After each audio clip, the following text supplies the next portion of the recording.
Ассалаумағалейкум қарапайым мастердің көрермендері. Бүгінгі видео өте ерекше болмақ. Яғни мен сіздерге бор машинаға обзор көрсететін боламын. Ендеше тамашалаңыздар. Егерде сіздерге әртүрлі инструменттер керек болса, мен описаниеге номер қалдыратын боламын. Сол номерден сіздер керек заттарыңызды тауып аласыздар. Ең алдымен бор машинаның не екенін сіздерге қысқаша айта кетейін. Яғни дрель дейді. Дрельдің кішігірім, қолға ыңғайлы жасалған түрі. Яғни майда жұмыстарға, ағашқа ою өрнек салғанға немесе кішігірім темірлерді кескенге өте ыңғайлы электрический отвертка десек те болады. Мені бір таңғалдырғаны өте қолжетімді және қосымша мүмкіндіктері өте көп.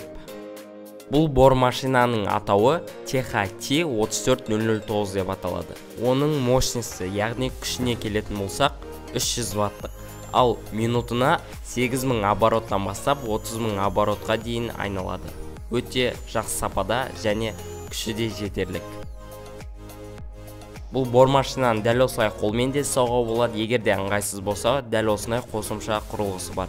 Дәл осы құрылғыға жалғайсыңда жіңішке кәдімгі қаламсап секілді үлкендік размерде сіздер қолдана аласыздар. Ал бор машинаны тек қана қосып қойсаңыздар болды. Мен ең алдымен наждак, яғни қатты қағазды тексеріп көргім келді. Себебі ол маған ең қажеттісі болатын.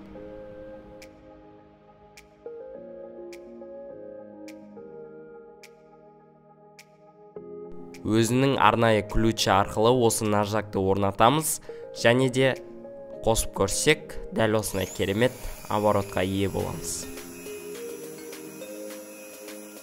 Қостым және де қолданып көрдім. Қолға өте ыңғайлы және әсері де керемет. Яғни мен дәл осы ағашты, дәл осы қатты қағазбен істеп шықтым. Ойымдағыдай шықты. Керемет.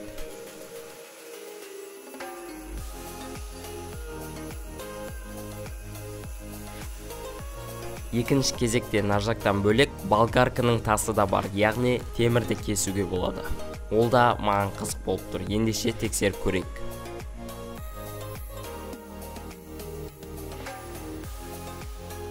Қатты тез емес, қатты жайда емес, орташа кеседі. Керемет, маған ұнады. Осындай кішкентай құрылғының мүмкіндігі өте көп. Достар, егерде видео ұнап жатса, менің жұмысымды бағалап кетіңіздер. Лайк басып, каналға жазылып, мені қолдап кетіңіздер. Және де өздеріңіздің әртүрлі идеяларыңыз болса, не жасау керектігін қаласаңыздар, комментарийға жазып кете беріңіздер. Мен оның барлығын оқып ескеретін боламын. Ал мынау насадкасы полировка, яғни темір немесе басқа да заттарды жылтыратуға ыңғайлы. Осымен қатар бұл дрельдің де жұмысын атқара алады. Яғни ағашты тесетін насадкілер де бар. Сосын темірді өте жақсы кеседі екен. Мен басында онша байқамағам. Кәдімгі үлкенірек темірді кесіп көрдім. Тез және ыңғайлы теп-тегіс қылып кесіп берді.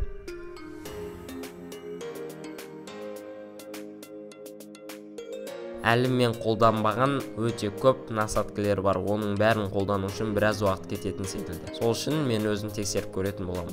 Ал сіздерге видео ұнаса лайк басып, каналға тіркеліп кетіңіздер. Достар, мені қолдап және де басқа да видеоларымды көріп кетіңіздер.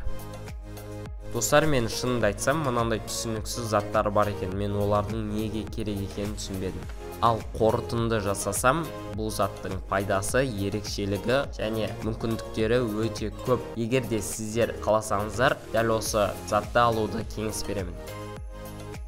Достар, мен сіздерге тағы да өте керемет видеолар дайындап жатырмын. Алда соған маған өте мықты мотивация керек. Сол үшін видеоны қолдап кетіңіздер. Ал ол видеоны өткізіп алмау үшін колокольчик басып қойыңыздар. Қоңырау шалыңыздар. Келесі кездескенше сау болыңыздар.